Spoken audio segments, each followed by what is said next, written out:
friends. My name is Megan and welcome to episode 98 of Aknottymess Knitting Podcast.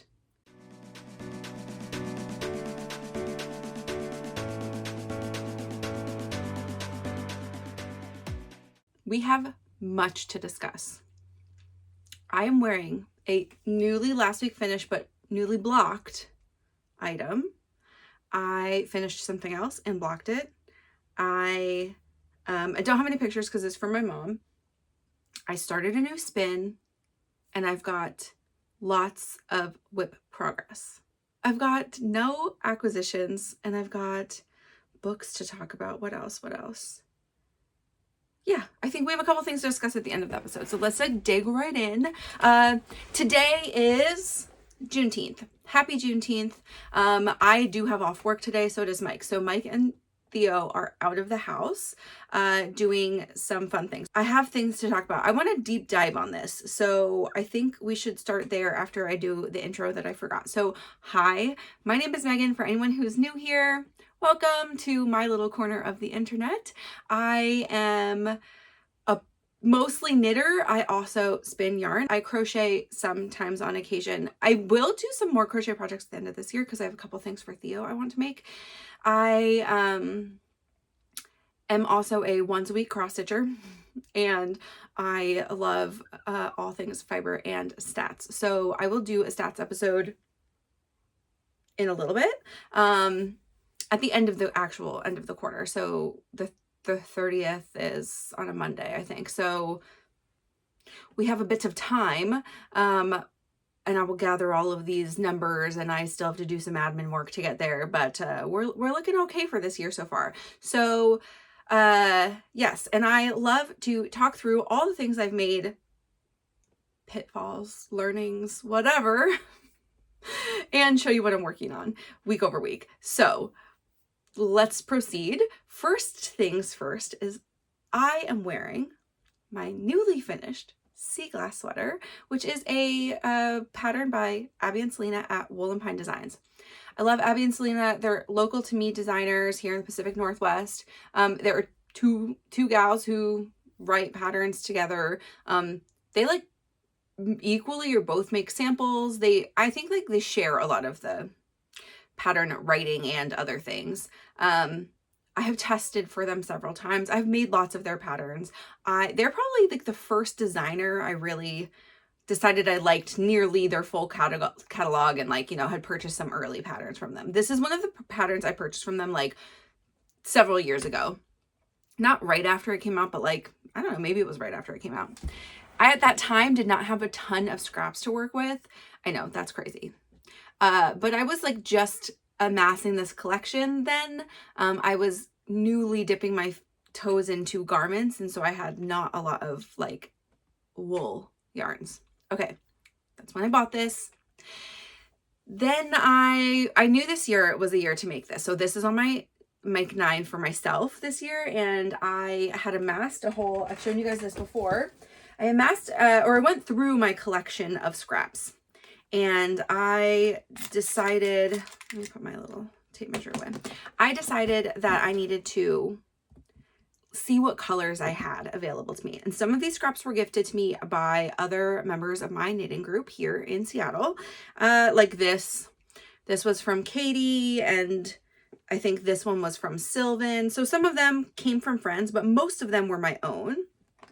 And I made a whole bin and I laid a bunch of scraps out that were not just this, but I knew I wanted to keep it to like jewel tones. So I pulled out some brighter pinks and some other things, knowing that I also wanted to do this sea glass, which this may not be my last one. I don't know. I had kind of a lot of fun with it. I knew I wanted to keep this in one color family, and I wanted to do, they have suggestions in the back of the sea glass, which I think it's like even on the project page that there are lots of ways you can do this.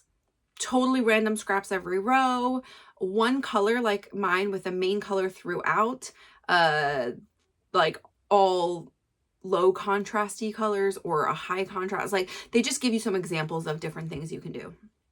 And anything goes, right? This is a truly, you know, the sweater is your canvas and the paint, you know, the yarn is your paint. So do what you will with it, right?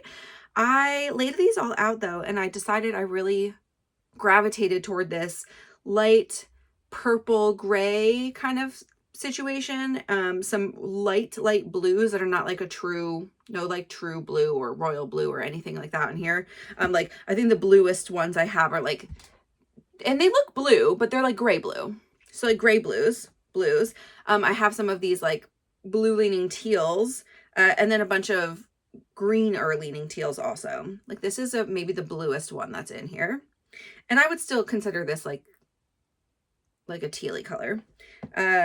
Some light with blue and purple flecks, some white. I have like 2 whites in here. And then a bunch of this like, you know, these are like, this is like a gray, purple, blue mixture. So a bunch of those, variegated, solids, etc. Okay, so that's how I did this. And I just put them all out on the ground around my main colors. And the main color is mostly Dove DK, though I did have some, is it Sierra Sport? Some Sport in here too, of the River Anduin, which is a Treehouse Knits color. It was her like one color she dyed for Brandy from Long Dog Yarns, one collection, Lord of the Rings inspired yarn. So this is the one from that. It's a really popular teal color. It's come back for her lots of times in collections. Okay, so I got this from D-Stash, 2 3/4 skeins, I think. And then I had a little Sierra Sport left over. And so I knew I'd be okay because this is really like a forgiving fabric. You can use Sport, like really Sport to worsted, I think, solo. And then you can also use fingering double throughout. So this is a lot of fingering double. Okay, that's my journey to create this. Okay, so that's sort of like how I picked the colors, what I decided on. I did restart this. So I think you guys may remember I had like maybe this much done, and I swapped the way that I was doing my 1x1 color work. So what I landed on and what worked better for me is I kept my main color as my background color, meaning I held it on the right. If you were doing color work two hands, it would be your right hand color. For me, I use a Norwegian thimble, which has like the 2 little rings on it, and I held it in the top position, which means it's the right color. So the dominant color, or what will like show up more, goes on your left and is the float that's underneath. It just pushes that color forward a little bit. So if we can get close before I do a full stand up, you can see that like these colors just look a little bit more prominent than the River Anduin.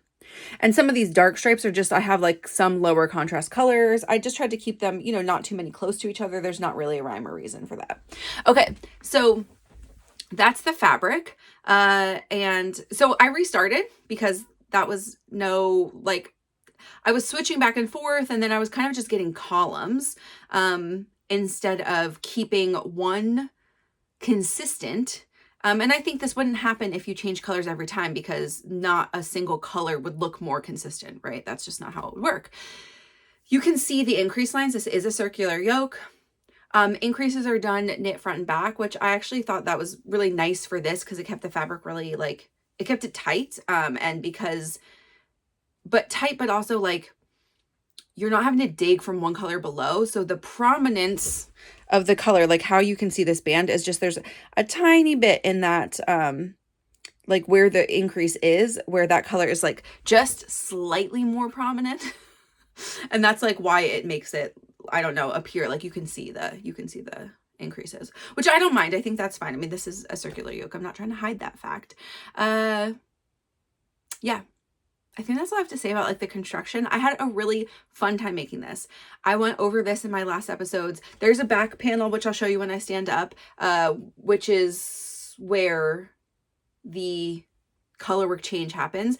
They have a lot of suggestions inside of every wool and pine pattern. There's a series of videos. So you can click on the link in the PDF. Takes you to their website. They have a Vimeo, and they're private showcases. So you have to like put in the password, because there's things that are, you know, they don't want to just share with everybody for these. One of these tips though, which maybe is something, I think they might have a YouTube channel. Some of these might be published somewhere else, but anyway, this is not like a secret or anything, but they give some suggestions on how to do the color swaps. One of those is doing magic knots with a little bit of like no fray spray or whatever that stuff is called. Fray check. I don't know, something like that. Some of them are like doing a weave and Steven, doing some other things. I tried a couple things like in the first couple of rows, and I didn't like anything but doing like truly weaving in my ends. It does create sort of a panel, like you can see my woven ends here, but if you're not a knitter, like I don't think anybody would notice that. And if they did, they wouldn't know what it's from. And I don't think they'd think about it very hard. So that's okay with me. So there is a little bit one in the back, but it did relax when I washed it. So this pattern, because of the 1x1 nature, there is no short rows in this. Could it have been? I mean, possibly, right? You would have to change your Passover colors. Would have been a little bit hard. It's hard to do, I think, without having the obvious like obstruction in the pattern, but you do change your BOR from the back after you join in the round 2. It's on this side for me, so you can again see that like slightly brighter. I talked about this. It's brighter, it's lighter because I did not weave any of my dark ends in because I carried that throughout. So it's just the contrast colors, and because they're double thick a couple places, they just, you know, they appear more obvious. What else do I have to share? Oh, and so what I also did for this is I decided to keep this consistent, also because I knew I was going to probably run out of my DK, because I think I needed 3 full skeins and I would have been totally fine, but I was just under. I did both sleeves before the body was finished, before my full ribbing was finished, because I'd like finished a ball of yarn, and then I had 1 ball of yarn for the sleeves, and I did not use the full ball of yarn for the sleeves, like just barely. These are nice long cuffs. These are 3.5-inch cuffs. And there are no decreases in the sleeves. You could totally put decreases in the sleeves because you wouldn't interrupt your pattern because it's just by 2. You just have like a little kind of like, you know, it'd be like not obvious, but like the very middle, you would see that there's like a slight interruption in pattern. Again, I'm not gonna like hold up my underarm that much for people to see it, but it did make the sleeves really easy to not have to do any decreases, though it keeps a lot of stitches on your needles.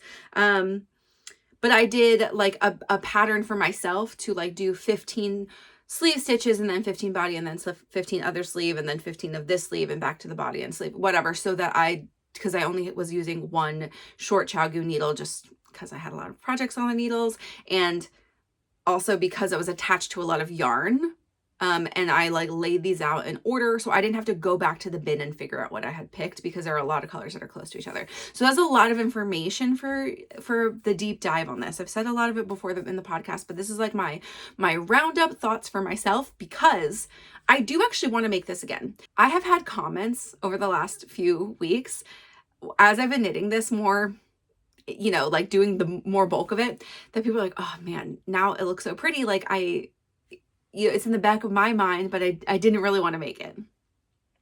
I am not here to break anybody's, you know, agreements with themselves not to make things, but there are several things I've made over the past year and a half where they're sort of miserable projects, but also like, I can tell you if the juice is worth the squeeze. In this case, I actually did not find this to be a very distressing knit. There was a little more I had to keep track of. I kind of wish that it was more mobile, and if I had less colors, it would be more mobile. Like there are some people that do this truly like in a pattern order. You know, they have maybe 7 colors as their alternating colors or whatever, and they just do, you know, 1 through 7, and then you can keep those in a bag and you can figure out your pattern for that. Because I was doing true random, I had like fully 30 different colors I would use sometimes, like laid out in order. I can't just take that with me anywhere. So it kind of kept me at my desk for that, because that's where I had made my home base for it. So there are some nights I was knitting down here, which is not a big deal. My husband golfs and he does petting practice and chip practice in the house and stuff like that. So it was not a big deal for us. But that does make, you know, a non-mobile project is like hard. And there are a lot of ends to weave in. I mean, I'm not going to lie to anybody about that. There's just no way around it. If you truly, truly are a non-ends weaver, this is not the project for you. You could do a weave in Steven and get away with nearly no ends. I mean, like you can do that. There are methods. I didn't personally like the look of that, but also I think it's because I had an MC. If you had 2 totally random colors, I don't think you would notice that. And you can also move sort of where your BOR is. You can just join a little bit earlier, a little bit later, so that weave and Steven is not like a direct line. Oh, there's also like you can braid them. You can do a bunch of different things to make it not that bad for ends. But if end management is not your thing, then this may not be a project for you. But if you have a lot of scraps and you like a certain palette, or you like random chaos or whatever, like I didn't think it was that bad. I hate to tell you that. I just really did. I do actually want to make another one. I would totally make this like as Theo gets bigger, like in the smallest size probably would fit like a teenager. I would make this for her. I would make her like a fun, scrappy, like whatever colors her joy of the moment sweater, because I found enjoyment in the color play and in just like seeing a fully random palette come to life. I found that to be really fun. I also think that this pattern in the nature of this would be really fun if you had like bought minis from something like a Coley collection. When Coley did her Eras tour, she did a full tonal minis, and there's like, I think 15 of them or something. I don't know if 15 is enough colors, but like if you supplemented some of them, you could totally do this in a minis palette. So you'd have like a cohesive type thing with like a main color, if you did a main color. And that would be so fun. There's lots of other ways that you could like play with colors, even if you were nervous to pick your own, right? So that's me just thinking it would be a great idea for you guys to make this. I'm going to stand up and show you what I look like in it now after we talked about it for a long time. But this is this was a special project, and I think there was a lot more things that went into this.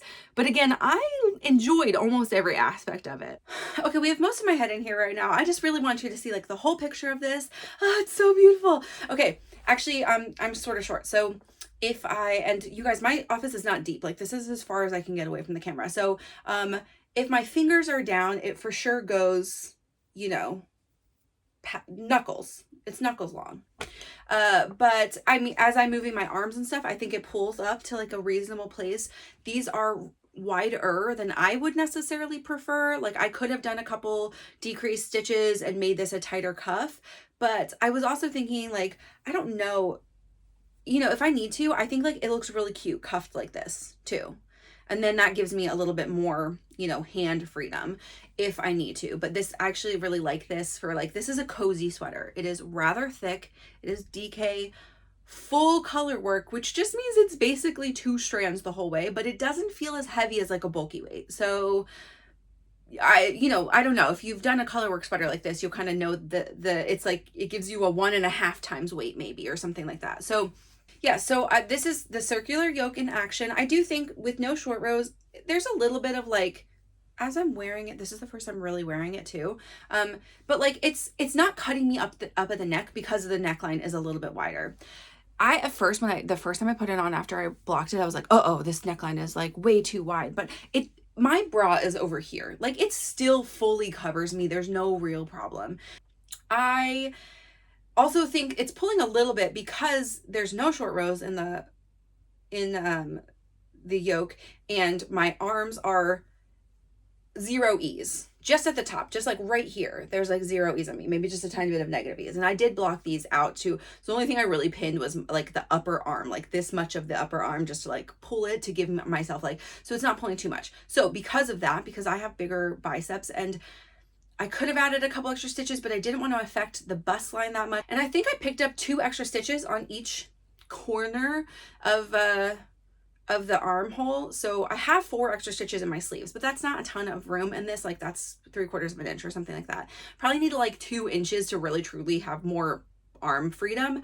But I do really like, it's okay. Like it doesn't bother me. It is warmer, it makes it a little bit warmer, but I think because it's a little bit tighter, like my yoke doesn't have quite as much freedom as it might. But I do think, as opposed to my Andrea Mowry DRK Everyday, which I think the armpit was too shallow in my armpit area, this is sitting like at the perfect place for my armpits. Yeah, maybe even a little tiny deep, which is actually is better for my upper arm. So like overall, it's okay that it's like that.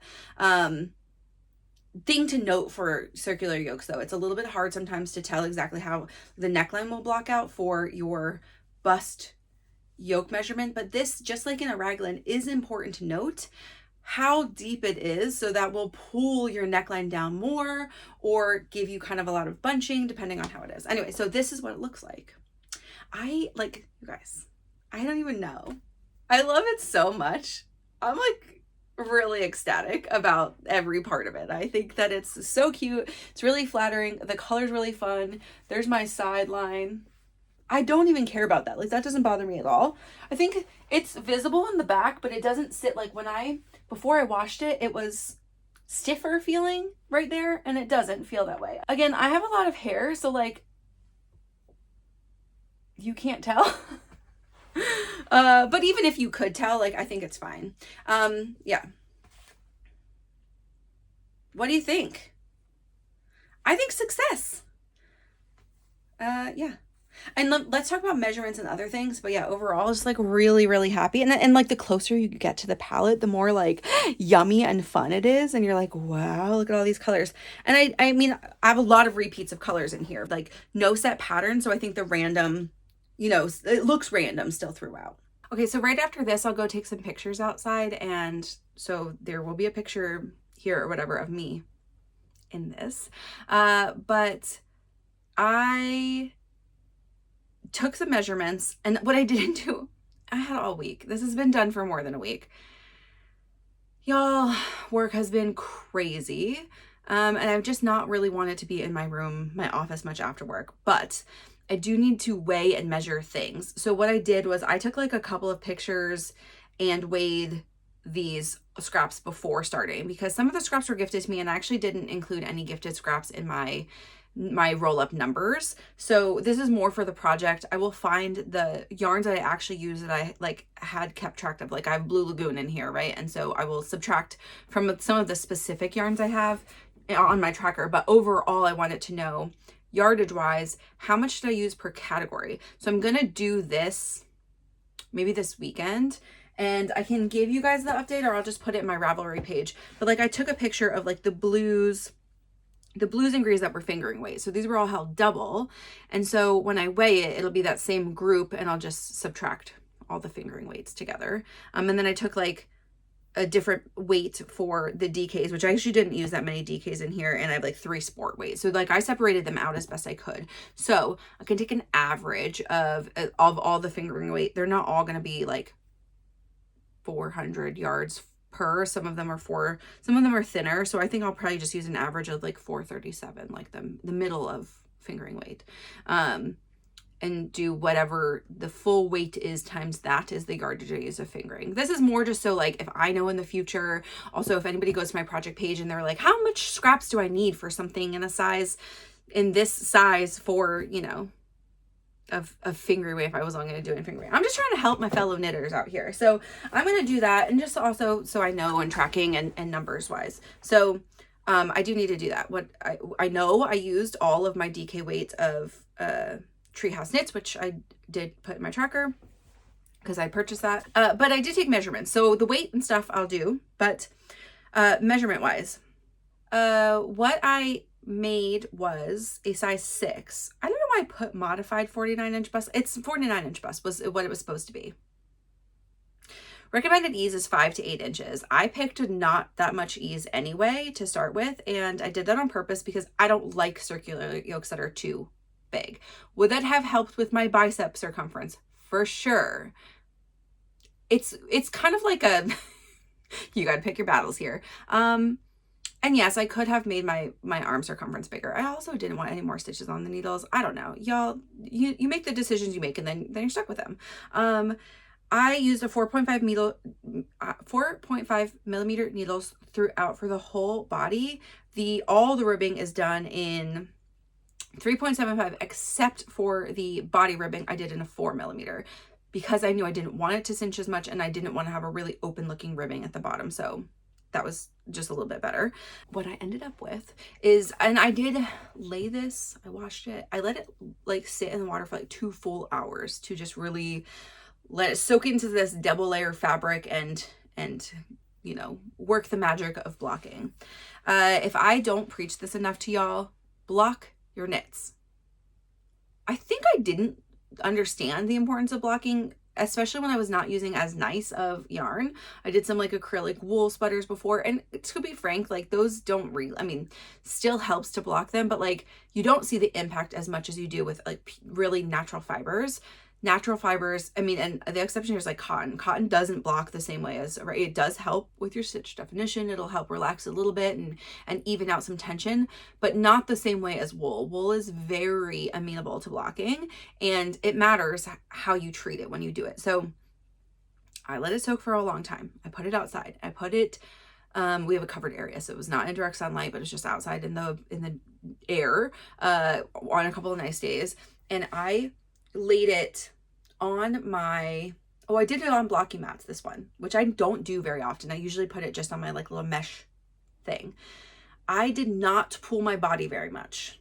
I wanted the body to just kind of be how it was going to be. Like I opened it up a little bit. I did pin just on the edges of my ribbing, so that was going to be even with the body. I pinned my arms, and this is what I ended up with. My chest circumference at the widest area is just about 46 inches. So that's actually 0 ease on me.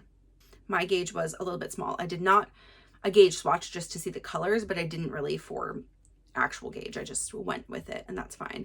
I think fabric wise, a 5 millimeter needle would have been too open. So I think this was still the right size. Did use, actually, I don't think I told you all this. I put a note here. I did use a 5 millimeter needle on my sleeve. I have a short chalgu, and I had one side be a 4.5 millimeter needle and one side be a 5, the right hand side be a 5. So what I was actually knitting was 5, but they slid easier on the 4.5, and that on small circumference, I often get a little bit tighter, and with the 1x1 color work, just like the way I'm tensioning and stuff, I thought it would be better to have a 5. So my bicep ended up being 14 inches. The sleeve length ended up being 16.5, which is shorter than in the pattern, but also I think I tried it on before I decided, and I did end a little bit earlier than per pattern, but I knew where I ended, like it would still hit me, you know, knuckle almost when my arms are down, and I didn't want it any longer than that, so that was on purpose. My yoke depth, including the collar, is 11 inches roughly. My body length is 13.5 inches, and that is shorter than pattern. The pattern was like almost 15, and I didn't want 15. I think it hits a perfect place for me. Super good, cozy feel for where I wanted it. So that's all the information on my sea glass sweater that I have to share with you today, minus just what yarn all got used, how like weight and everything. That will go in my Ravelry project page, so you can go there and see it if you would like to next week sometime. I mean, maybe I'll do it today, but that's kind of unlikely because we've got other stuff going on for baby this afternoon. So, here we are. I love it. I love it. Okay. I like to do some pattern ratings. So would I make it again? Yes, I want to make this again. Right now, no, absolutely not. Like, give me a couple of years probably. But like, even for myself, like, I feel like I would really like a berry version, like all dark, some light pink, but like mostly dark, moody, berry, purpley colors. Like that would be really fun. I mean, I also love like a random, the totally random scraps is like such a fun version, but I am glad I did this version for myself first. I think I was more satisfied with the overall process because of the cohesive color palette. Now that I have this, if I went for a random one, I think I'd be happy. I also think like in the future, this would be a really, really, really fun way to use, like future, let's call this 5 or 10 years from now, to use all random hand spun scraps. So no cohesive color, just like anything I have left over from all my hand spun. I feel like that would be such a magical way to do this because it's really forgiving for weight and stuff. So anything between, you know, the fingering I've spun to worsted, like I could just use, and that would be really great. So yes. Things I didn't really love about the pattern is I don't love that there are not short rows. I think one way to remedy this in the future too is just do some short rows in the collar. There's plenty of patterns that do that. I could just borrow that from something and then start after and probably be a little bit happier with just like how it sits generally, you know, or the increased neckline. I also think if I did a folded collar for this, that would greatly increase the, like reinforce it a little bit. That would help as well. And I'd maybe just tinker with numbers or do like a couple of decreases down the body to give myself more, like, you know, keep it how I want it, but give myself more room in the sleeves. So these are all things for me to note for later. Future Megan, remember that. But yarn wise, I love Dove DK. This is my first time using it in a pattern. It's really, really soft. It's a 246 for 100 grams, 100% superwash DK. So it is a little bit thinner, but it's really, really soft. Lovely to work with, you know, totally happy with that. I loved using all my scraps. Otherwise, like there was, you know, not a scrap that I put in here that I don't like. So that's fun. And yeah, so thumbs up, double thumbs up for this. Okay, that was a lot of talk about this, and I hopefully will shorten that down a little bit, but thank you for bearing with me. I feel like it's important. This is an important one to put in the books. Let's go through my other wool and pine designs. Knit, that is the other finished object for this week. I am not gonna, this won't be featured again because I'm not gonna wear it. This is for my mom. It's not something I would wear. I did put it on her. It looks great, like post blocking. Look how cute it is. This is the Summer Sorrel pattern by Abbye and Selena and Wool and Pine Designs. So they have like 3 versions of this, I think. This is the summer version, which has an I-cord neckline and fingering weight. They have a DK weight. They have 2 DK weight versions. They have a DK weight version that has more fitted suggestions. I don't know if there's bust darts and shaping in that one, but that's their spring sorrel, and it's short sleeve and it's DK weight. And then they have just the original sorrel, which is like a faded version, long sleeves, fingering plus a fluff is the intention. The other one is just DK held by itself. Gauge wise and stuff, I don't think there's a lot of changes with those two, just more of the fit and some features on it. And so, I mean, I have the other sorrel pattern because I made that as a sample before, but yeah, so here's the summer sorrel. If we get a little bit closer, you can see all those lovely dip stitches at the top. The I-cord did open up nicely. Like, it's not too wide. Like, this still sits like a crew neck-ish, kind of, you know, a little bit wider than a crew neck. This is also a circular yoke because of those dip stitches there. It does have shaping, not a ton, but it does have like a short row section in the back, which you do incorporate your dips into. So you can't, I mean, it's pretty impossible to tell and see where it is, but it's there. Trust me. And this is so fun. Doesn't it look like, isn't it so cute? It looks great on her. It's a really summer top. My mom is like she's maybe a summer or like a clear spring for her color palette. I don't know. She's blonde. She's a blonde lady. And yeah, so it was fun to make. I think last week all I really had to do was finish a little bit of the body and the sleeves. Sleeves are not long. I did, per pattern recommendation, about 2 inches once you pick up, and then just like a 1/2 inch of ribbing on this. They say to bind off in pattern. That's one adjustment I made, is I definitely just did a sewn bind off for this, which like, this is not, camera is not focusing today. Anyway, it's a sewn bind off. It looks fine. I did a 2x2 sewn bind off instead of having to readjust my stitches, which is actually pretty easy to do.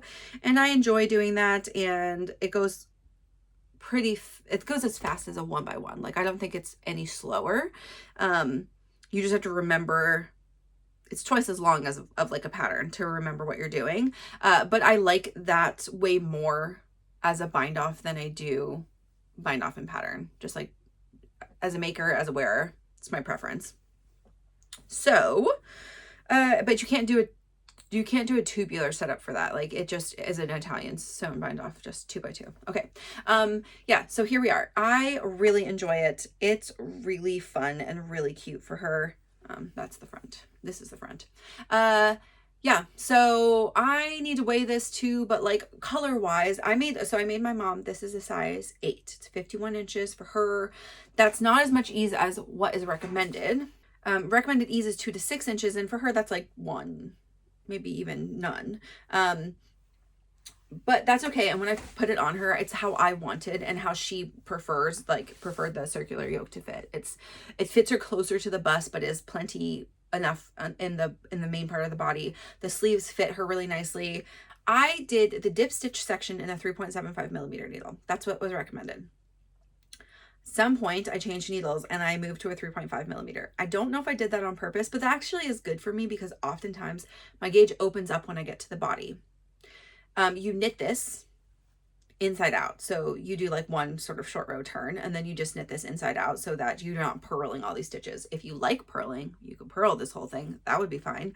But because I did it knit, and this had a lot of pattern in it, which I was using my pin for, and was like a little bit tighter on the 3.75. The 3.5 was a good match for me to be like, my gauge loosens up. I took it back down to be like a little bit closer, but the 3.5 in this was also like, it opened with the lace and stuff, so, or the dip stitches and stuff. So anyway, gauge wise, looks consistent throughout from the bust down. Like, I can't see any differences in the gauge. I did the color transitions are just like per their recommendation, which is like, you know, one of the new color, two of the old, one of the new, two of the old, and then like a more rapid, like 1-1-1, and then the opposite, right, going down. So you get a nice fade. These colors just faded really beautifully together. I mean, I wanted them to go together, but I am not the person that dyed this and didn't plan the palette. So I just bought them all together from someone. I don't know if I bought it because they said it was a fade. I have no idea. I've had this yarn for like 4 or 5 years, knowing at some point that I wanted to make it for my mom. The colors are Koi, Here Comes the Sun, Tubular, this greenish tealy color, and then the blue is Lucy in the Sky. My mom is a big Beatles fan, so I bought these colors knowing I'd make for her something in the future 5 years ago. It was like before I was even really making garments, so, or like I had just started. I maybe thought I was going to make her a shawl with this in actuality, but this was a great thing to do. So now my mother has a new t-shirt, and it looks lovely on her, and I'm so excited for her to have it and wear it and enjoy it this summer. And I'm glad I got it before like we really getting any consistent heat around here. So those are all Hooker's Corner Squish Sock, and they're 100% superwash merino, 438 yards, 400 grams. Okay, let's go through real quick ratings of that pattern. I enjoyed making it. That's my second sorrel. I made one as the regular sorrel as a sample, like I said before, and this is my first in the summer. It was fun to do in a yarn held single, actually. The dips made the dips a little bit easier. Getting into the dip stitches was hard for me because it just goes slow. Those like 3 rounds of dip stitch figuring out is pretty slow.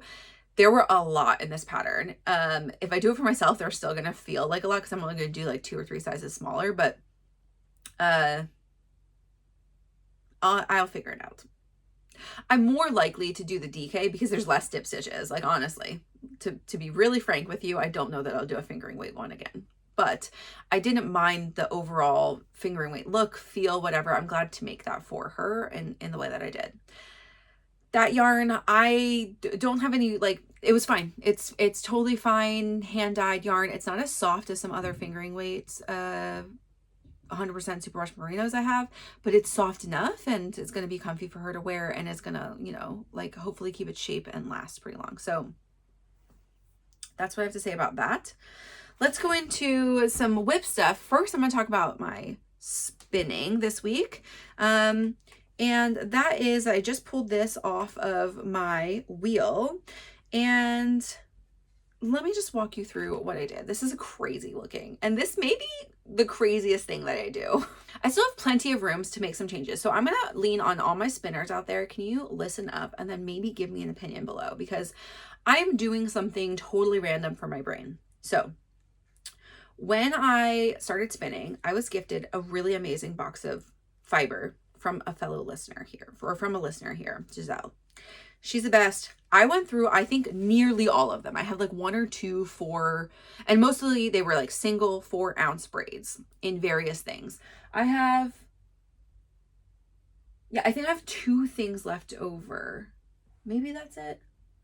Yeah, that might be it. That's from her. So I've spun, and it was great because I got to do all different kinds of fibers and stuff.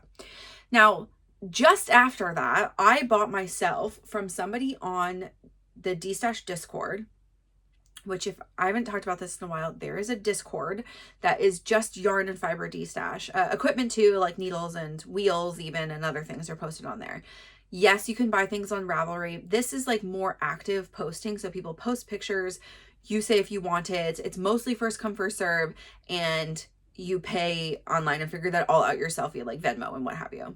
I've had great success buying from there and none selling. Yeah, I just posted some stuff to sell, and I need to like repost and maybe price drop, but I got a box of fiber. This was for my birthday, the year that I got my wheel. So this is two birthdays ago. Like, I mean, my birthday's in December, so a year and a half ago or so. One of the things I bought was a kind of like a potluck style bag of, they're pretty much, I think they were all like little over 1 ounce bumps. And so there were 14 to 16 of them in there. It was a pound of random color fiber. And I think she said it was a random assortment of fibers, but to me, they all feel pretty similar and they all feel like they're BFL. They might not be. They could be like a coarser, like a less fine, like Falkland also. But I find like Falkland Merino to be a little bit softer. Anyway, so it definitely has like a coarser feeling. And I mean, honestly, it could be anything. BFL is what is most similar, like comes to mind. But if you look at the, I mean, it's hard to tell. Like, look at the crimp on this. Like, it's pretty crimpy, but it doesn't feel very soft. Like, honestly, it could be a just really not soft Falkland or regular merino that is just, you know, like not a soft micron count merino. I mean, they exist, right, in the world. It could be like a Highland sheep or something, you know, I don't know. Anyway, but they were mostly different colors. I think there I've maybe 3 that were like similar or nearly the same in 1 ounce bumps. So all that to say, I have a bunch of random colors and I'll show you a picture of them laid out on my floor right now in their like color groupings. I will take a picture. It's not all of them because I've already spun some. So I'll take a picture so you can see how I have them laid out. What I've been doing is I've just been pulling a random one from the pile. At first I did this in the bag, but then it was like hard for me to dig to make sure I had like some different colors. They were all next to each other. So I just end up laying these out in the piles and then I just like look at it and I grabbed a different one that I have previously used. It doesn't mean that there aren't some that are close together in their colors, whatever. And my intention was either, this is where you weigh in, spinners. Okay, so what I did for these 1 ounce braids, or 1 ounce, they weren't even braided, they were just like swirled together, is I split every one of them into 8. Not super consistent 8, but 8. And I was really just gonna go until I kind of fill a bobbin and then do another one. And if that's close to halfway, then I was going to do this in a 2-ply. If that felt like it was getting full and it's 3, then I was going to do a 3-ply. There's no rhyme or reason to this. The other thing I was thinking is I have what actually used to be behind me right here, this kind of like, I would call it a gray bow. It's mostly gray with splotches of brightish colors, rainbow colors throughout it. It's like a gray blue. I could also spin that totally separately, and that is a merino, and that is pretty soft merino. So that's my original thought, is like I can just do a random on this for the color bumps, do the gray bow, and then put them together, and it would like tone this down for sure. It's similar-ish, except for Emily's color is much more cohesive for what Emily just did for her Traveler hoodie. If you go, this is my friend Emily Curtis. If you watch her podcast or go to see an episode, I don't think she's put out an episode since it's been done, but she just finished that knit night the other week. So it's gorgeous, the hand spun. My hesitation is that merino feels nice and soft, and this does not. This is not going to be horrible to wear or anything, but do I want to mix those two together? I don't know. I feel like what you do is you lessen the quality and softness of the merino. You don't necessarily make this much softer. And so wearing wise, do I want to keep that one separate? And that's also a pound. So then I'd have also 2 pounds of this like really crazy color that I don't know if I'm going to like at all. So do I keep it more like really fantastic, crazy color? And honestly, I don't need this for a sweater, even if it is a whole pound of a spin. Is like, it could, I think this is going to lean towards more of a, like a DK weight thing. A pound of DK is probably not a sweater anyway. It could be a really crazy colored t-shirt. It could be really something crazy colored for Theo, or it could be something I use totally random in like a shawl, like a, you know, a simple thing shawl, which is like a Sophie Shaw-esque thing. Like just, that was just really bright for somebody in the future. Weigh in, please help me. I don't know what I'm doing, and I'm just like going for vibes at this point. I really actually, you know, that color wasn't even what was behind me. I moved the gray bow into the place of where that color was, but I have like a couple of bats and like some fluffier yarn in like Ziploc bags over on my yarn shelf over here. And this one has just been sticking out as like something that it doesn't follow my color palette, but would be really fun to spin, but I don't have a plan for it. So I was just like, I'm just going to go for it. So right now, random crazy color. Let me know what I'm supposed to do with this. Please help. Send help. Okay. That's it for that. I have one bobbin started, and so, you know, we just go for chaos. So also I could do the math here. I know how many bumps I originally started with, and I could do half if I really want to try to jam it on one, or you know, or whatever. So I can do some math if you guys have suggestions. Please, please, please help me. Okay, let's go to whips. Also, I said I wasn't going to talk too much today, and I feel like this is going to be a super long episode already. I can tell you that. I apologize. Maybe you like it. Maybe you'll spend some time with me, and that'll be fun. Here's my book club cardigan. This is a pattern by Sari Nordlund, who is Sari N. If you don't follow her on Instagram, she does lots of lovely cable and lace patterns predominantly. I am doing a modified version. We've talked about this lots of times. Allie from Neat and Pearl on Ravelry, or Super Craft Delicious on Instagram. That's the same person. She came up with a mod, put notes out how to do this, and is willing to send you her like notes sheet. It's not the pattern. It's not enough for you to not buy the pattern. But she gives adjustments, just like if you're doing this, add 4 stitches, right? So that's not enough for you to know what is happening in the pattern or whatever. But she does have a modified chart that she will share. I am using 4mm needles for the body, which is what's recommended. With the modification, my size is closer to 49¼ inches. It's a size 4.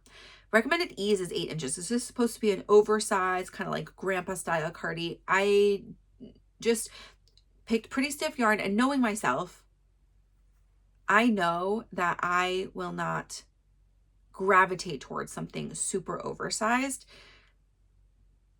for a cardigan. And this will still be, you know, a couple inches of ease on me, and I might modify my neckband a little bit depending on how I feel about yarn to give it a little bit wider, which will give me a tiny bit more space. I'm using Wool Dreamers Mota in the color 1526C, and this is 100% local wool. I think it's local to Spain. It is 252 yards for 100 grams, and it is a 3-ply woolen spun. It's very, not fluffy, it's very airy, it's very grippy, and it is, yeah, it's non-superwash. So here is where we are. Sleeves were done last week, so I took the markers off those. My goodness. I did a lot. I did nearly a whole repeat, but that was also where I had to figure out where my pockets were. So I did a lot of looking at other people's projects to see where I liked the diamond to fall in the pocket. Also, I did some measurement math and stuff. And for me, this, a lot of people recommended that 5 inches was too high up. I agreed. So mine is closer to 6 inches, not quite 6 inches, I don't think. But I wanted to have the pattern fall so that it restarts under the pocket with a full diamond, and I'll essentially finish a full diamond and then probably be done the pattern. And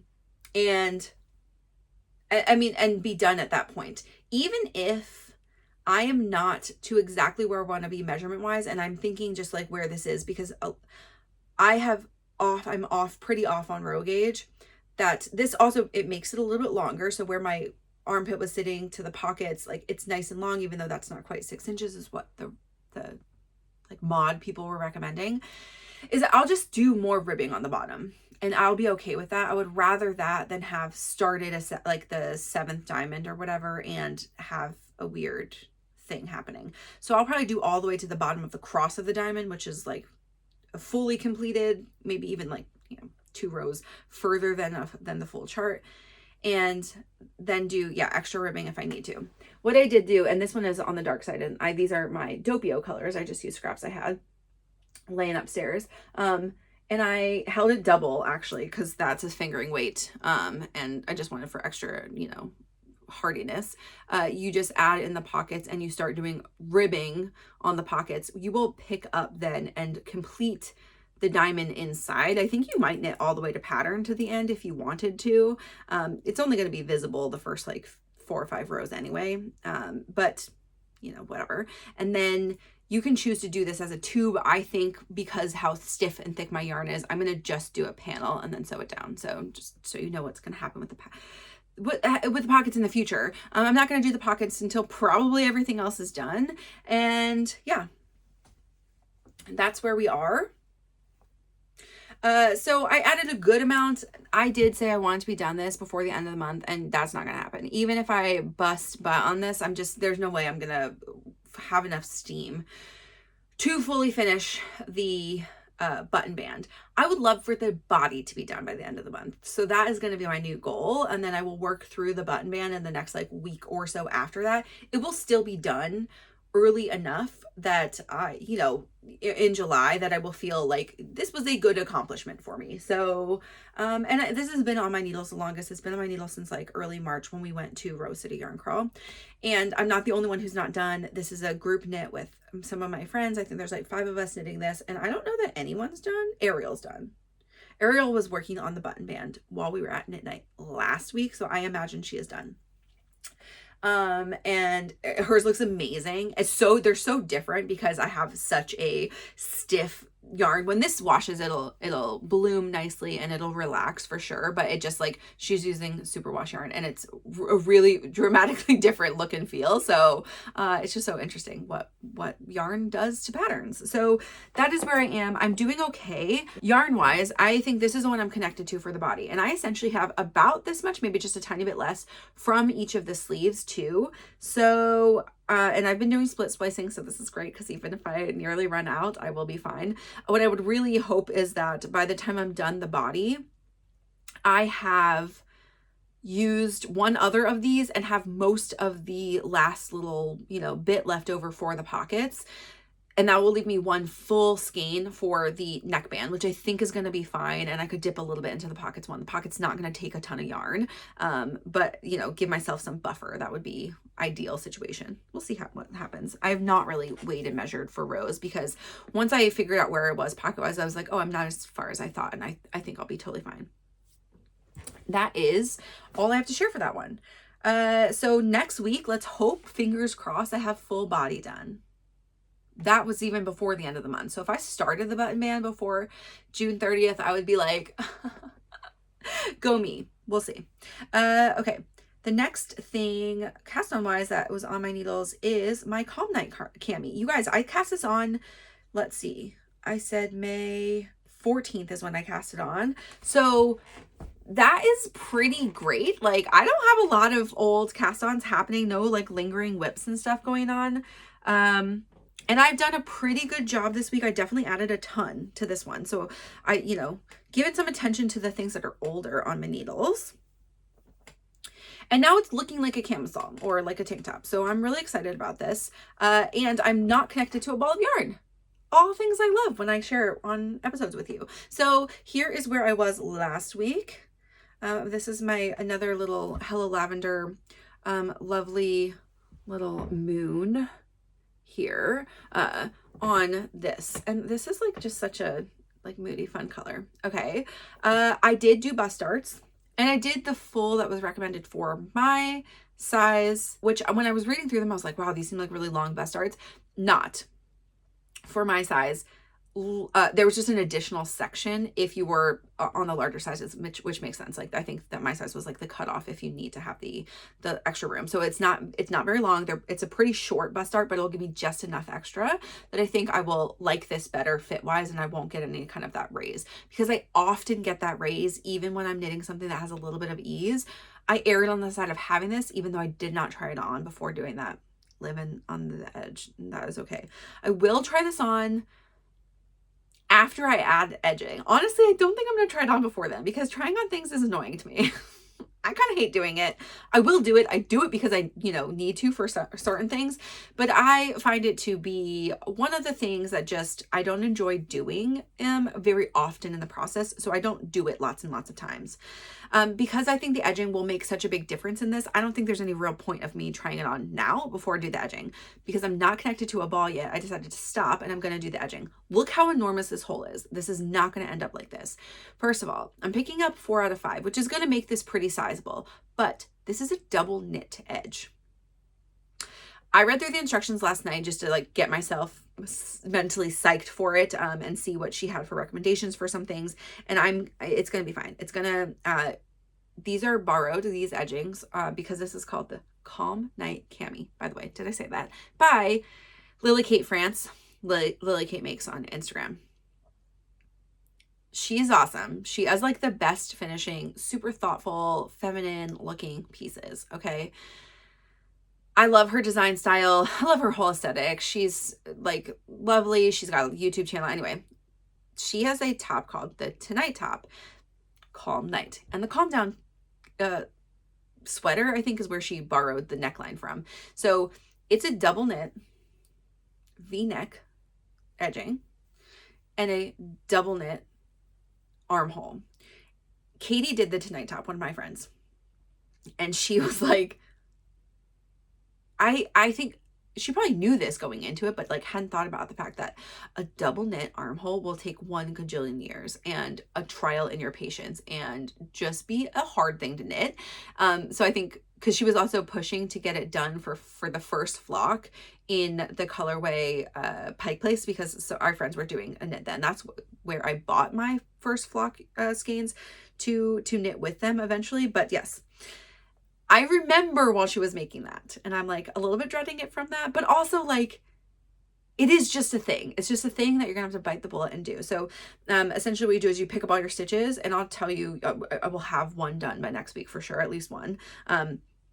You pick up your stitches, and then you like do a cable cast on, and you truly, like a button band, just go back and forth and do a double knit all the way around. There's a couple short rows in the armpit area so that it's not like a weird, you know, floppy kind of circle.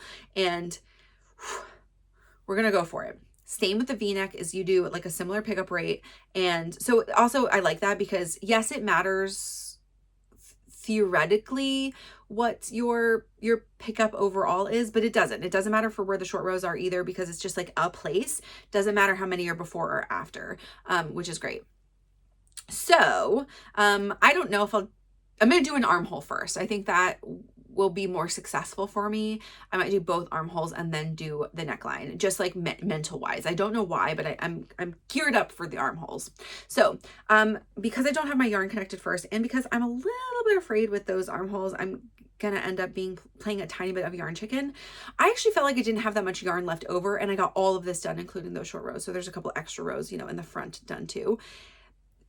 My like full side now, I'm like fully at like almost 4 inches. So a whole skein of yarn, even taking out the armholes, like I think I'll be able to get to, you know, 9 or 10 inches. And I think that'll be a little bit short on me, but I only have 2 skeins of yarn. So I mean, what per suggested yarn, I should have enough. So maybe I'm just overthinking how much yarn is going to go into the armholes, but I wanted to finish those first because it's more important for me, since I will not be able probably to get more of this yarn. This is the Camel Silky Camel Cypress, I don't know, whatever, from Treehouse Knits, and that's a 50% camel, 50% silk yarn. I'm just not gonna be able to get more in this color probably, and so like I could maybe beg scraps from someone on the D stash or something, but this is called It Smells Like Guilt in Chanel No. 5 from the Stars Hollow collection. So I got this not that long ago. I mean, I don't know, maybe I'd be able to find some, but I'm hoping, like I did the math and I think that it's the right amount for this. And so hopefully estimates are right, and I'm overthinking how much it's going to take to do those, the armholes and stuff. So we shall see. Maybe I'll weigh it and that'll make me feel better once I do one armhole. Okay, next thing that had progress was my Amoretta blouse. I do not have a ton to share on here. I will just show you really quickly how we're coming along. I did not join. I'm pretty close to joining, but there are more sections to this than I thought. And I like, yeah, I only knit on this one night, and I just was more focused on getting past the pockets of my book club and finishing that first ball in my Calm Night. So this it had a lot of fingering weight projects on the needles, and now that my mom's is done, I can give this a little bit more focus. And I don't have very much, like maybe like 14 more rows or something before I join in the round, and then I think it will go a lot faster. And so for sure, priority I'll prioritize this a little bit more next week. Not the top priority, because my book club is going to be the top priority, but I will join in the round. So that's all I really have to show you, is that like I am now growing my V's, and I'm on pretty small needles, but you can see the V-neck increases here are really happening, and I'm still growing my sleeve. And I will say I made a boo-boo, and I don't even know how I did this, honestly, because I was every right side row was doing sleeve increases, and for some reason on one arm, on one side, I did the sleeve increases on the purl side. Like, I honestly don't know how I did that thinking wise, because it wasn't not doing that for many rows. So I decided, instead of going back, because I didn't realize until it was like 8 rows past it, and instead of skipping an increase where I thought it would look more obvious that there's not an increase, just like the way that the fabric is, it's not super obvious to me where, I mean, it's obvious because I know what I'm looking for, but it's not super obvious to me where the extra increase is. So I decided, because also this is fingering weight, and 2 stitches are not going to make a huge difference in circumference in the upper part of the sleeve, because there's enough stitches there. I decided when I get to my very last row before joining, I will just not do a sleeve increase. And that'll be the place, because it'll be the place that's closest to like getting tucked in. There are a couple more sleeve increases that happen actually after you join in the round. So it'll be like the very last, like my very last one. So all of my one sleeve will have 2 extra stitches until the end, and I'm not gonna be bothered by that. I've just already decided it was not worth it for me to go back like 10 rows to fix it. It's not bothering me enough where I am right now. It's not going to bother me in the width or circumference. And because my upper arms are larger, like I don't think I'm going to notice like that one is slightly bigger for the most of the sleeve. Not going to care. I'm just putting that out in the world, that everybody makes mistakes. Sometimes it's worth it to change and go back, and sometimes it just truly is not. And in this case, it truly was not, because it's not that I would be able to even just rip back and like move the yarn across. Because of the gauge of this, I would really have truly had to rip out 8 rows to absorb that yarn back. It was just it was too much, and I was not going to do that, because I already felt like it took me too long to make that progress. And that was in my last week's knitting too. I just noticed it this week, because I went back and counted, because I hadn't even gotten to the end of a section. And then I was like, went back and counted, and I was like, made a boo-boo. Okay with it. We move on sometimes. Okay. My next knit is my Unity socks. These are my June socks. I actually don't have a stitch marker in this one, because I finished one. I think I had finished the heel, because I definitely talked to you about the heel. So I had maybe like done to here or something on this first sock, and now it is done. And I love it a lot, actually. This is a pattern by Niina Tanskanen, who is Middle Gray Niina on Instagram. I'm making size 2. There's only 2 sizes available. This is a pattern that's available. I don't know if they're available online now solo, but this is from the Lina 52 Weeks of Socks version, volume 1. And this one is the 60 stitch pattern. So there's only 2 sizes, and this is the larger size. I went down a needle size though, because this is not like truly a sport weight yarn. It is recommended for a sport weight yarn, but it's 2.5 millimeter needles. This is like a woolen spun 3-ply mill spun, kind of inconsistent, somewhere between a fingering and a lightish sport. It's called Riffle Sock by Sanhon Woolworks, and it's just like a 100% island wool yarn, and it's 200 yards for 60 grams. So, you know, do the math on that. It's a sport-ish weight. This is the pattern. It's really beautiful and super fun. I'm like really excited. I think it looks really great in this sock. When it's like this, it doesn't look like anything. It's just like the pattern is kind of like tiny bloops. As soon as you put your foot in there, you're like, oh, beautiful. It's actually kind of fun. It's like a surprise sock. I think I said this before. I could only find one 2.5 millimeter needle, so I only had one to work with. Normally, I make my socks in tandem on 2 separate needles. And I actually had 2 full, this came in 2 60-gram balls. But you know what? Since I just did it one after the other, I decided to finish out the full of my first skein, which got me nearly, I think even maybe got me just through the heel turn. Like that's how much I had left of that 60 gram ball. It was like quite a lot. And then I joined my second ball of yarn. And so I've just started working with my second ball of yarn. And this is now where we are. And I am in the middle of gussets, decreases. There's not that many. I think I have like 5 more decrease rows or less. And boom, we shall have a sock very soon. I don't know that I'll finish this one before. I mean, I think probably. I mean, I have until the end of the month, but I will probably just finish this week. I might even finish it this weekend because this has been a great travel-y type project. Even though I do have to kind of consult with the chart, I don't have to think very hard about the chart. And now that I'm in just doing the pattern across the front, it's a little bit easier to do other things and knit on this. I love it. Also, now that I have the other sock done, I am sure that that is good lengthwise. And so I actually knit it just to pattern. Where she said to end is where I ended. All the things were to pattern, minus the fact that I picked up an extra stitch. Like I did as many repeats of the slip stitch heel as recommended, but she says just to pick up 15 because there are 15 stitches. But I find that that leaves like a hole at the top. That's not enough stitches. So I picked up one extra, which I normally do.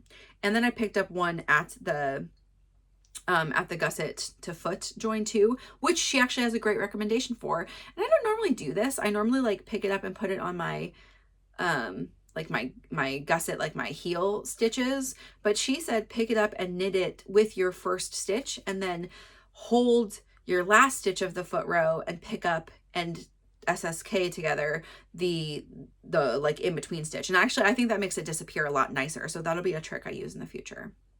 If that makes sense to anybody, I can clarify if you need. But so it was a cute, it's just a tip in the pattern. It's not like not something part of the pattern, but it was a good, like if you find that you get a hole at your gusset foot pickup, then do this. So great little pattern. Heel is done again with this like fun sort of slipped stitch heel cup. The heel turn is a little bit wider. I enjoy it. The fit is really nice on the first one, and I will have them done next week. And I never do this, but maybe I'll take a picture of these on my feet next week and put those up of my own yarn so you can see what it looks like when they're finished, because they are not that impressive flat. So impressive when it's stretched out though. So cute. So I'm really loving it and shall be done very soon. Okay, next and last thing on my needles. I did not cast anything on. I do want to cast on my second Toru knit. I still have not decided. I'm going to just like eeny, meeny, miny, moe it maybe.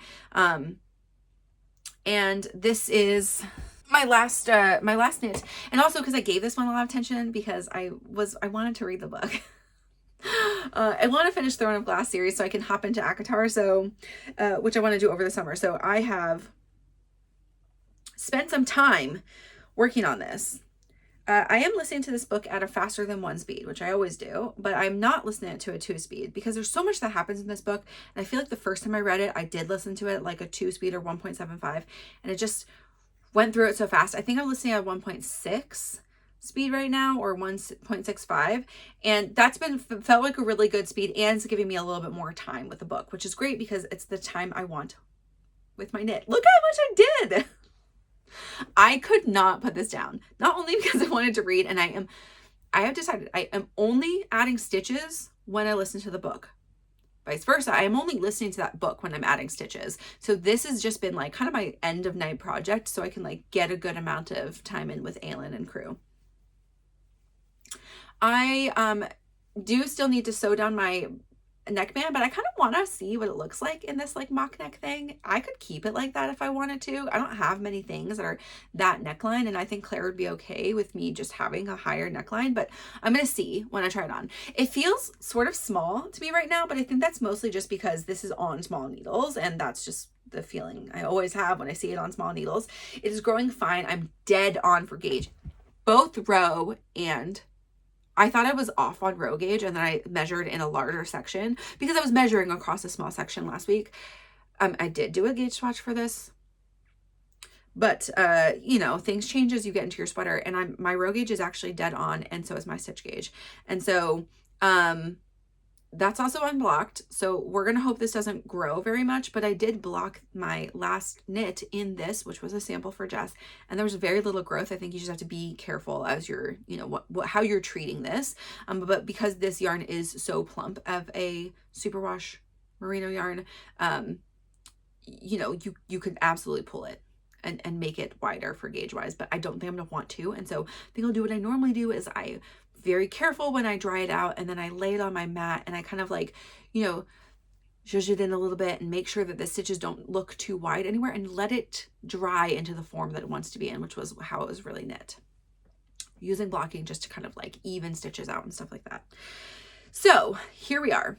I am so in love with this color. I'm so in love with this whole knit. I think that this, I mean, it's maybe a little bit hard to see, but it would be hard to see on any color. Like this, it's very apparent to your eyeballs when you see it, but this raised line of stitches is super fantastic. Like, looks really nice. Like, look at that. That looks gorgeous. And this color is really just as perfect as I thought it would be. I am still helically knitting. Let me tell you some details. So that's a size 5. It's supposed to be a 46-inch bust.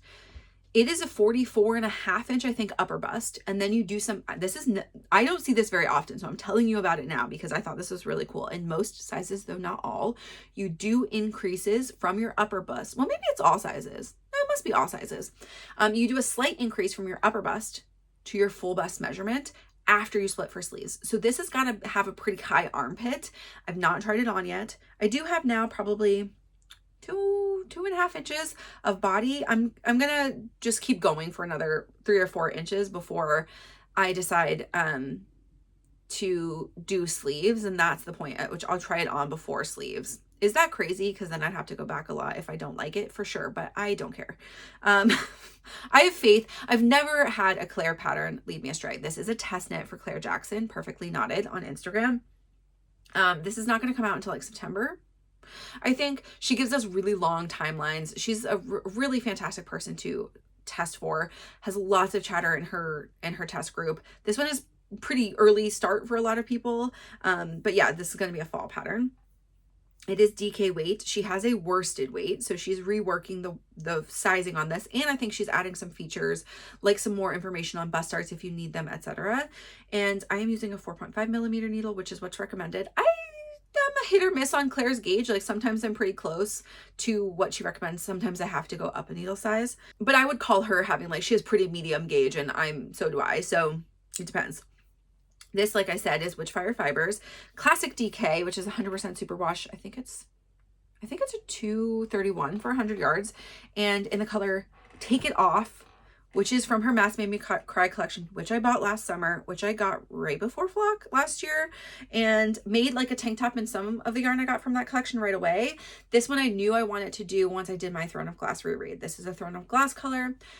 I'm not going to tell you what part of the book it is, but I will say I got to that part of the book right as I was splitting for sleeves. No, I did not cry, though it did make me feel a way. Actually, this time, Manon's Better World speech is what almost made me cry, and I'm just like, you guys, it's gonna take me.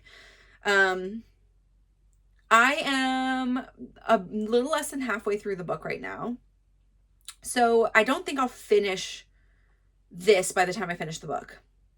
Sleeves will take me a good amount of the book. I think I'll get to like 65% before I decide to start working on sleeves. Because I'm helically knitting, I'm also never gonna, and I did all the short rows and stuff with one ball of yarn. I'm off cadence. I'm never gonna finish a ball, like both balls of yarn, to get to the sleeves. So at some point I'm just gonna decide that I will attach the sleeves. I actually have one ball of yarn that I just restarted, and this one, which has a ways to go. I think I'll probably end up finishing this ball of yarn, then I will go to sleeves and keep that one ball connected and go from there. I have 2 balls of yarn left over that are not touched. I think that's it. And so I think of one that's not wound. So one that's wound, one that's not wound. I'll wind the last one, and then I'll just use those helically for the sleeves, and I will helically knit the sleeves. It's not, I think, made that much of an impact because this is really just a speckled color, but there's enough variation in the color, or, you know, like difference in tone, that I don't want to be left with like one dark spot or one darker section. So helically knitting is the way to go.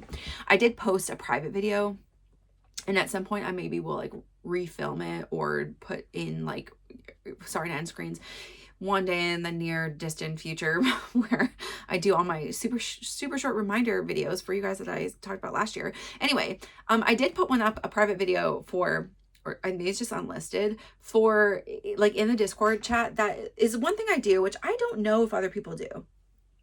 For helically knit things, I do what's I call chasing the yarn. Is that really what it's called? No, probably not. But what I do is, let me show you with just within or near the section. And I'm not going to post the video up here, even though that does the explanation for me.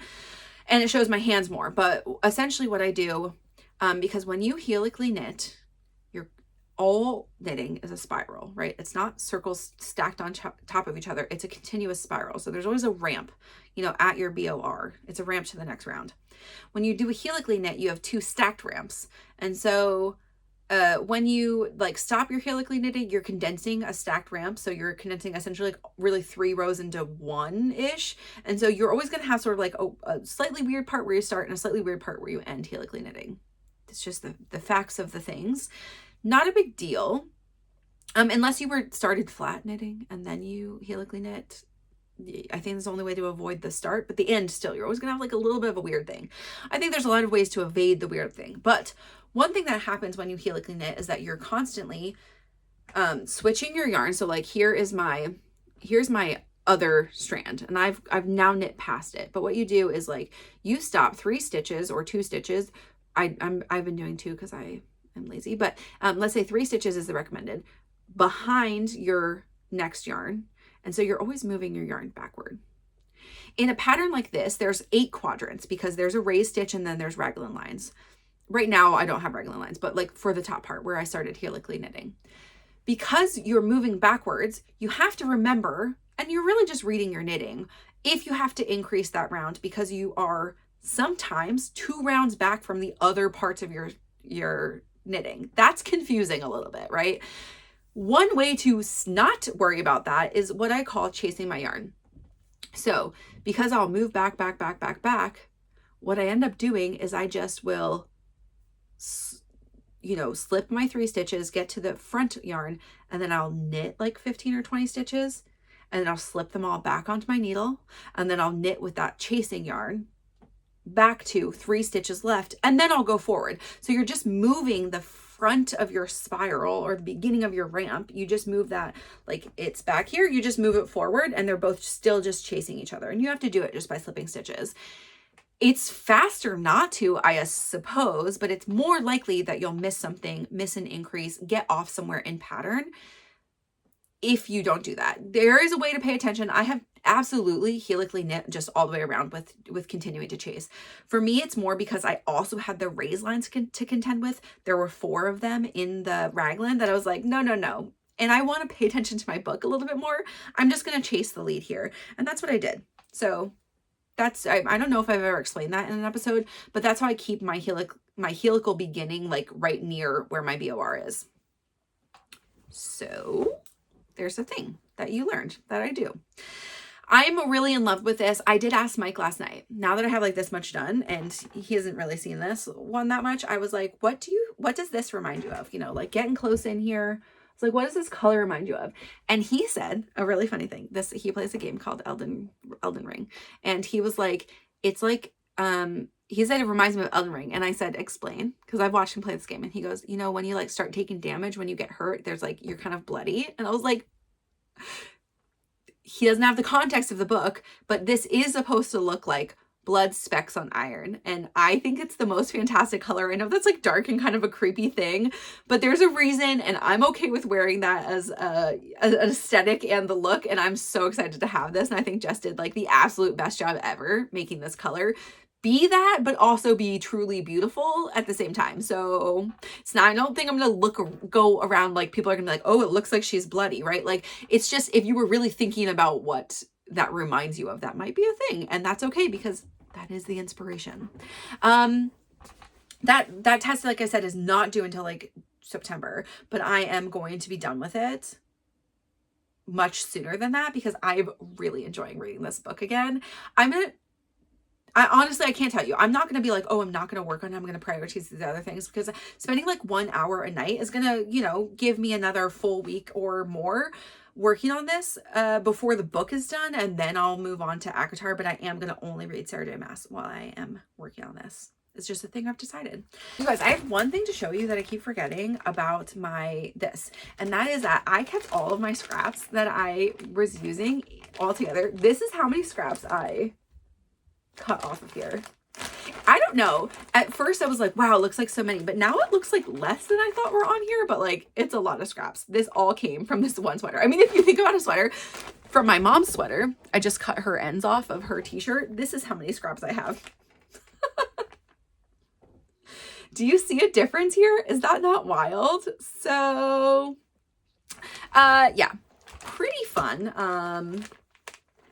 But those are all my cut scraps.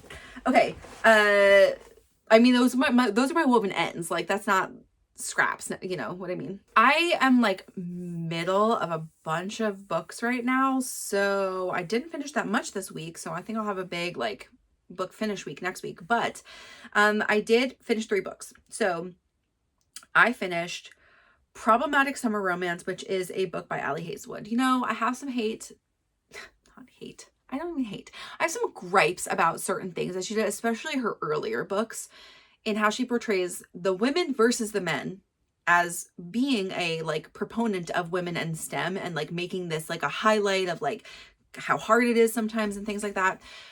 Yeah, I've talked about this before, but this is much less so that, I don't know, the more recent ones, I think they've been a little bit more even ground. She's given like the dudes more issues or like things they have to overcome.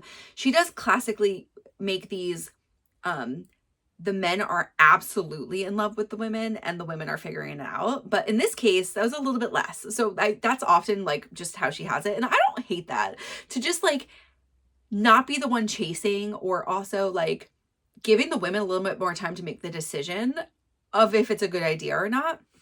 This was a little bit less that decision.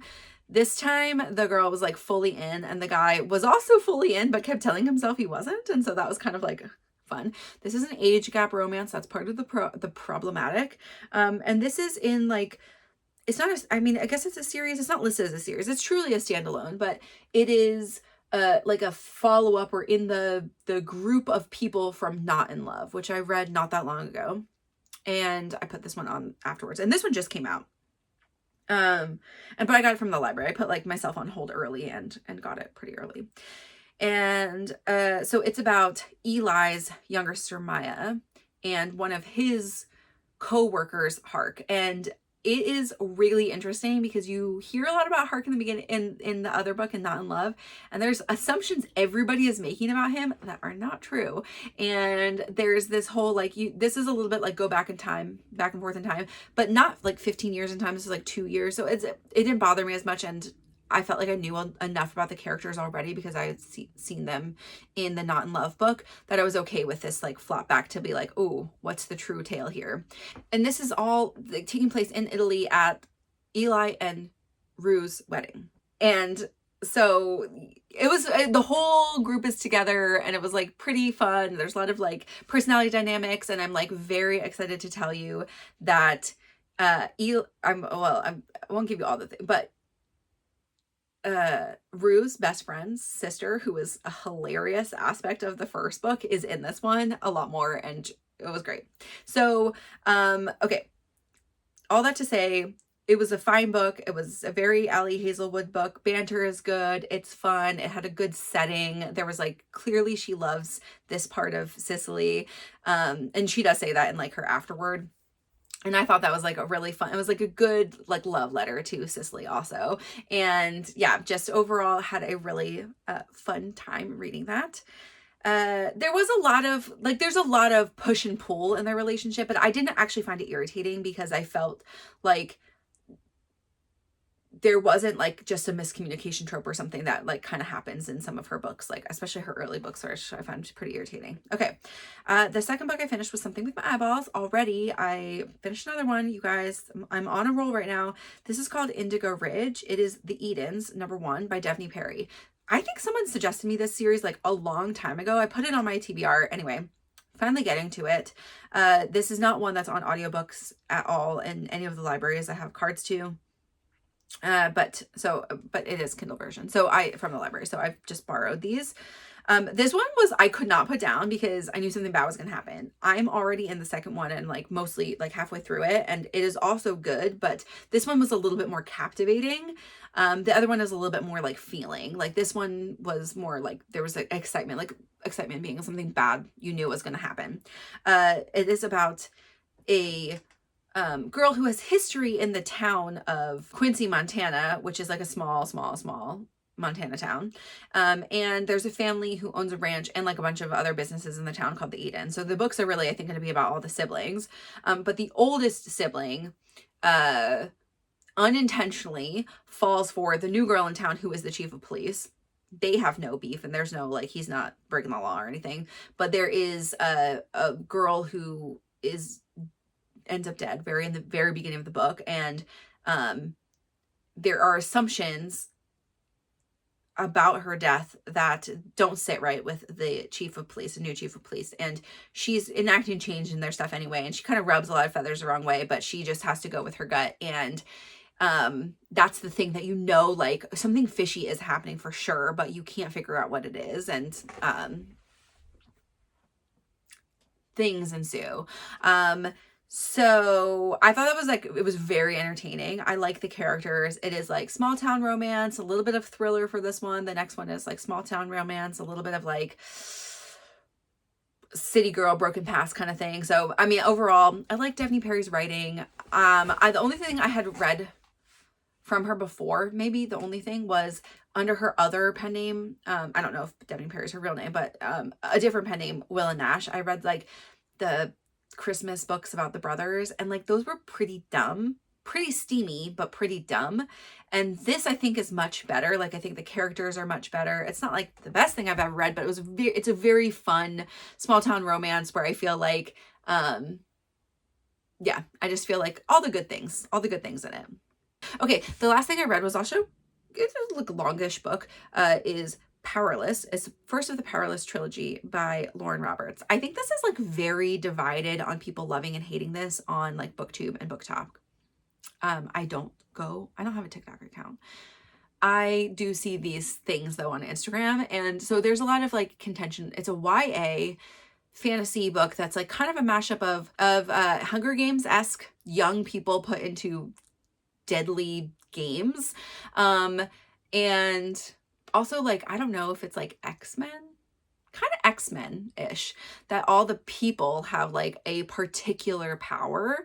And they fall into categories of the power, but like a particular, like they have brawnies, which are people who are super strong.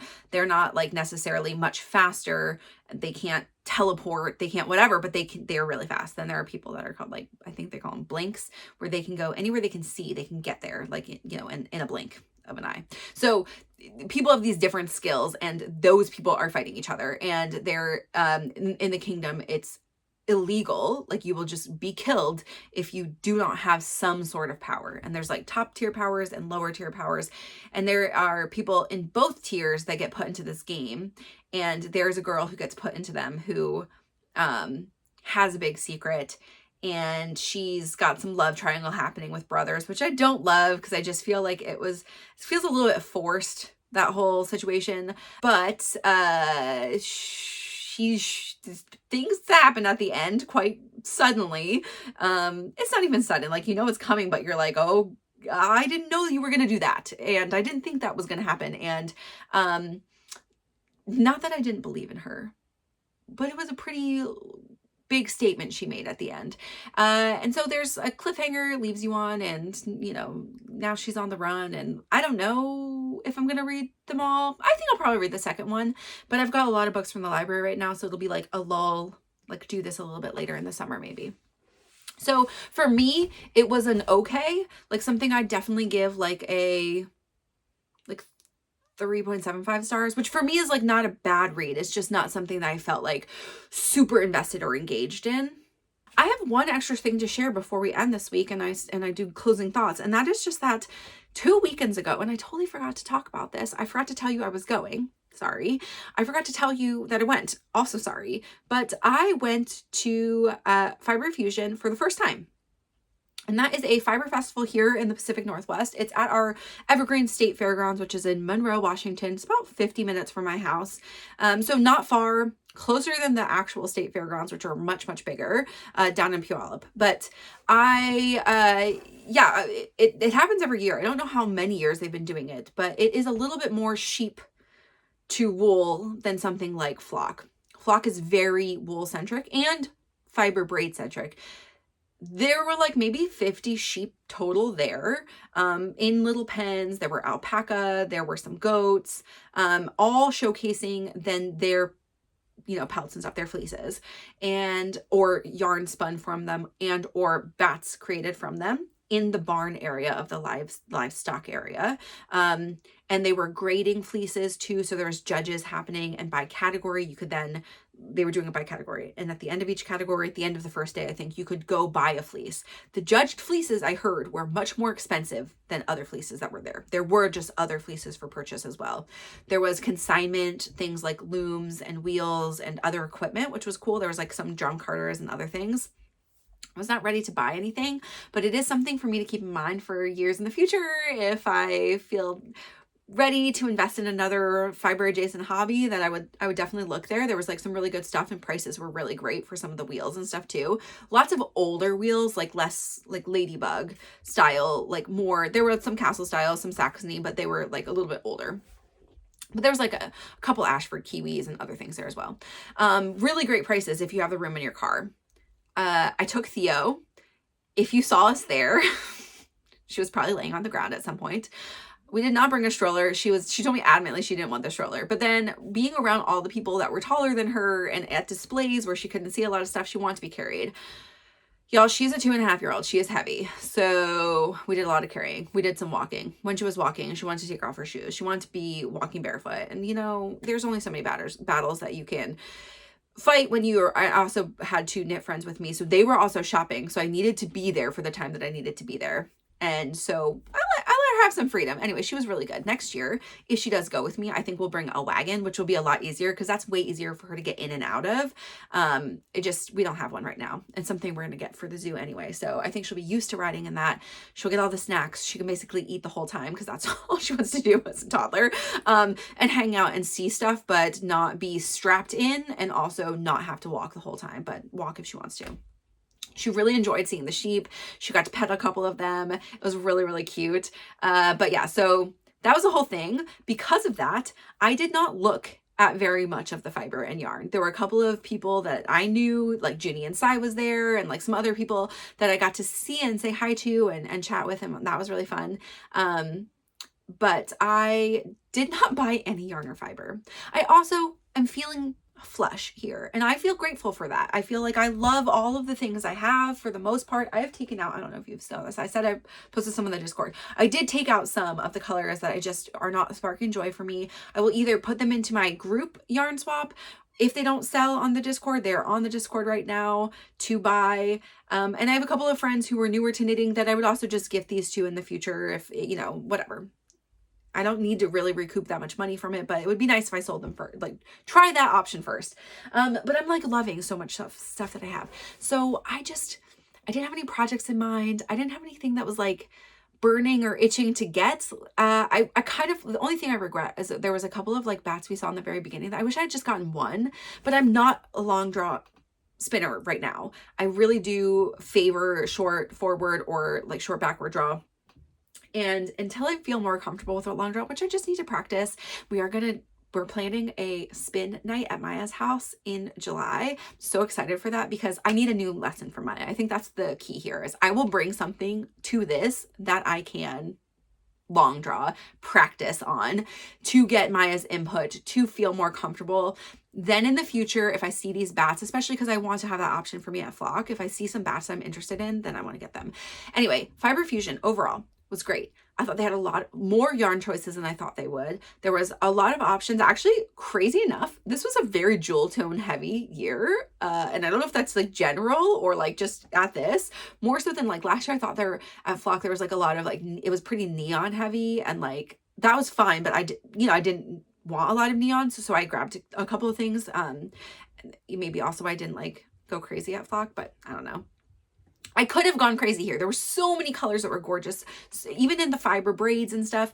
So many things that I could have gotten. And I just was so focused on keeping my kid from being totally feral that I didn't buy anything. So the only thing I bought was a candle from Denim and Rain, and I think it was her sister throws the pottery. And I can't remember if there's even a label on it, but I bought a candle that can be used as a cup later, and it's really gorgeous pottery. And the other thing is really gorgeous, like, she had a name for it and I totally forget. They're like felted flowers, and it's a big rose, and it's on a hair clip, and it's got some leaves on it, and it's a color that I really love, but Theo picked the color, and it was for her to have a hair clip. She didn't want to wear it, but she wore it for a little bit, and then she just kept wanting to play with it, and I was like, let's keep this so it's nice later. It was like not super expensive.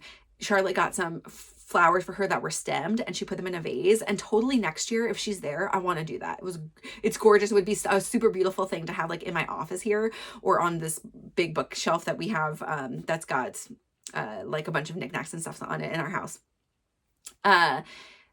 So there was lots of stuff I saw that I loved. I would say if you're on the fence and you haven't gone before, totally check it out. If you're local, if it's an easy enough drive for you, I was pleasantly surprised. There were like people I knew, plenty of dyers I didn't know. There was like lots of giveaways happening like all day, which was pretty fun. There were things that you could show, like you could enter in for ribbons and stuff.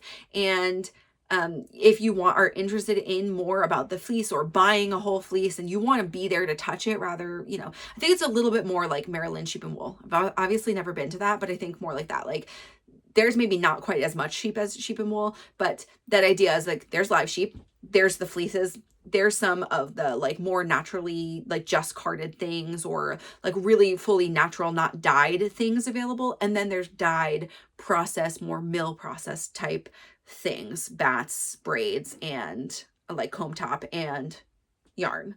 So the whole gamut. So no matter where you are in your fiber journey, I think you can find something that you love. So that's my little spiel for that. I think we're going to plan, like it was me, Charlotte, and Sylvan went together this year with Theo. Whether or not I bring Theo is just depends on herself next year. And I did that because Mike went golfing, so he didn't have her, and we were going to go all together, but like, it was fine. And I'm being fine. It was fine with the three of us, plus Theo. And then, but next year, I think Emily and Maya went on Sunday. So I think next year we'll just like do a better job of our whole group, like coordinating and going. Cause I think everybody would really love this all together. And so we'll just get it on the calendar a lot earlier. Okay, as a reminder, if you're a person that comments, or if you don't comment and you'd like to comment this week, tell me what to do with my spin. Give me advice. Tell me to keep going and see what kind of fun craziness ensues. Or, if you have advice on the Graybow mix, should I do that mixing the fibers? Obviously mixing fibers is fine, but like, will I like the outcome? I think is really more of my worry. And do I need that much of this really brights with my rainbow color? That's also a question. I don't know. Also, okay, so coming up, this is episode 98. We have 2 weeks until it is 100. I don't know. It feels like a milestone. That's also, very nearly 2 years. So we could celebrate then. I don't know. Do you guys have any ideas for 100 things that you want me to do? Should I look back on something? Is there kind of like, are there questions that I can answer for you? I don't know. I just feel like I want to celebrate in some way. You want me to do a giveaway? I don't know. I have no ideas. Maybe I'll put this out onto Instagram too for some people to weigh in, but I for sure would like to celebrate in some way. I could do a full recap of like things I don't know. I'm not going to do a full recap, like I'll show you everything I've made, but like I could do some like fun stats or something. I don't know is the answer. So please tell me if you have ideas. I would love to celebrate somehow with y'all, because 100 is a lot. That's a lot of episodes to film. It's a lot of time that you have spent with me if you've been here from the beginning. I know some of you have been, and I thank you. I started this really because I have a couple friends that have them, and for me, and from talking to them, like so much of their drive for this is like, yes, creating community. And I absolutely love this quarter of the internet. I think you guys are absolutely amazing followers. I have the best time reading your comments. I always want to know what you're working on. So if that's all you have to share this week, if you're not a spinner and you don't care how my yarn turns out, That's fine. If you just want to say hey down below. I had somebody last week that just told me hey from where they live, and I think that's amazing. I just want to, create some community and have conversation with you. I know some people are not commenters, totally fine. If you want to find me on Instagram or DM me on Discord, my Discord link is below. You can join my whole community. If you're on Discord anyway, I think you can just find me maybe without being in a community with me. I'm not sure, but my handle is the same as like my Instagram handle. So if you send me an invite, I will say yes, and you can chat with me there. Anyway, I'd like to celebrate with you all if you have some suggestions. But yeah, I mean, it's been like so great to find community here and to chat with you, but it's also been so great for me to have this journal for things like this. Like, yes, I told you guys a lot of information. Yes, I've shared that over the last 6 weeks or more as I've been making this, but also in 2 years or 3 years or 5 years, who knows, when I decide that I want to make another one, I'm going to come back to this and go through my thoughts. Because while I'll certainly put some of this on Ravelry, it's not the same thing as having a conversation. And I will watch myself and be like, oh, these are the tips that I wanted to remind myself. And that's such a cool thing to do and put out there. So journal for me has been fun, but you guys have been the total bonus. So thank you for sticking with me. Thanks for hanging out with this super long episode. Because I had the whole day off, I guess it just felt like I could chat with you until forever. But yeah, I, as always, had a really great time chatting with you. I hope you guys have a wonderful weekend. I'm taking an extra long weekend. I'm going to be off tomorrow too, so that I can do some fun things. It is our friend Katie's bachelorette weekend. I unfortunately have a conflict because Mike is gone for a golf weekend, so I can't go for the whole weekend to hang out with everybody and do the knit weekend. But our whole knit crew is getting together, and I will see everybody on Friday. And I am going to pop in on Sunday too. I'm not going to share what we're doing right now because it's a surprise for Katie, but they are going to do a really fun thing all together, and I will pop in and out of the weekend. So it's going to be I'm like really excited for that. It's going to be super fun. So I'm going to have a great weekend. I hope you all have a great weekend wherever you are. And if you have questions, anything, want to join the conversation, please do that below or wherever you can find me on the internet. Until next time, go create something, have a great time, stretch your hands and your body, and I will talk to you next week.